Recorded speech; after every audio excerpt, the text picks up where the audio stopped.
Lève-toi, prends ton brancard et marche. Voilà ce qu'ordonne Jésus, un homme malade depuis 38 ans et qui gisait sur le bord de la piscine de Betzata.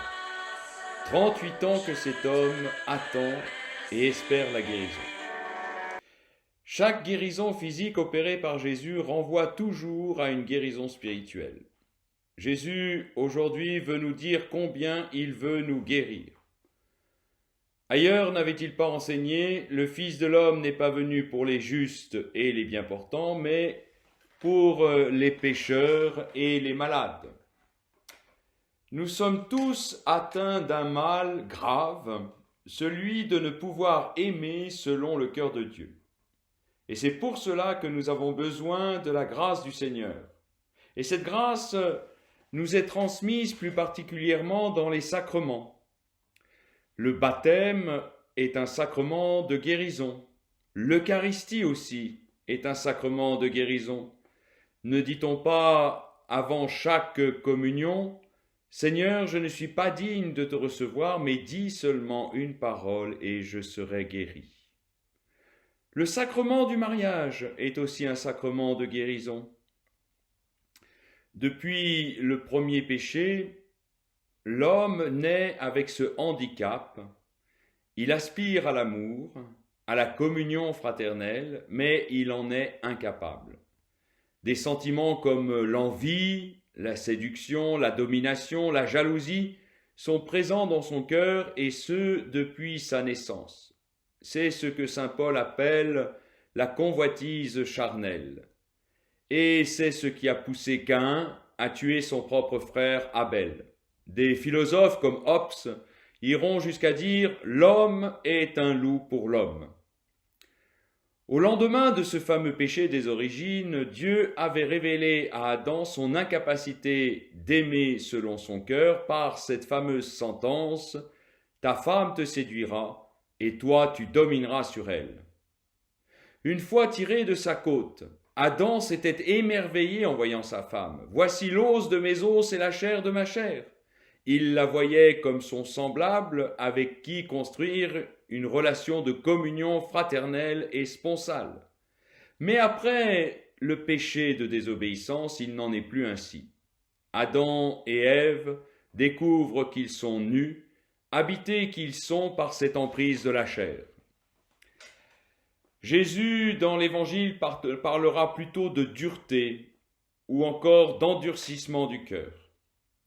Pour aimer, il faut savoir revêtir les sentiments de Jésus que sont la douceur et l'humilité.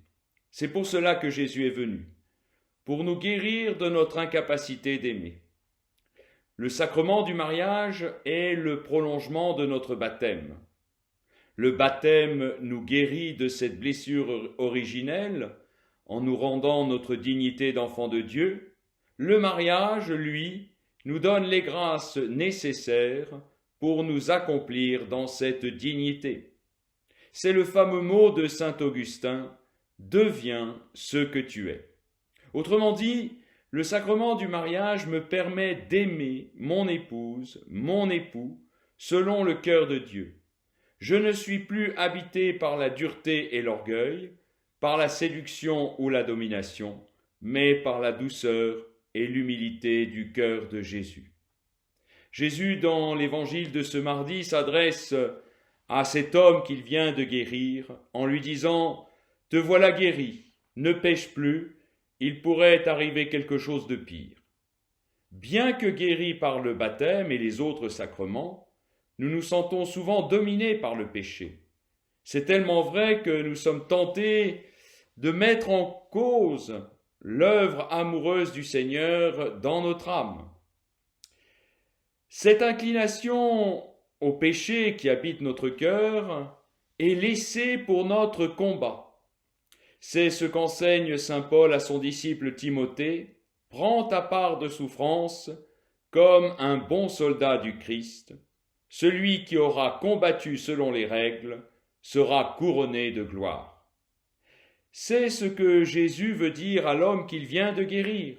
« Je suis venu te guérir pour que tu prennes en main ta vie. » C'est pour cela que le Seigneur s'est incarné, pour que nous prenions en main notre vie une fois guéris. Pendant tout ce carême, reconnaissons bien sûr notre faiblesse, mais surtout, ayons une confiance absolue en Jésus. À l'instar de saint Paul, j'ai reçu dans ma chair une écharde, un envoyé de Satan qui est là pour me gifler, pour m'empêcher de me surestimer.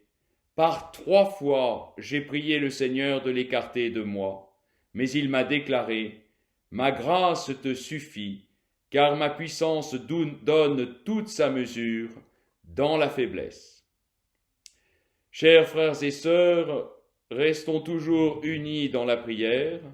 Je vous rappelle que la messe sera célébrée et diffusée via notre page Facebook à midi. N'hésitez pas à m'envoyer vos intentions de prière par SMS ou mail. Elles seront présentées à cette messe. Puisse le Seigneur nous bénir et nous combler de son amour. Dieu soit loué.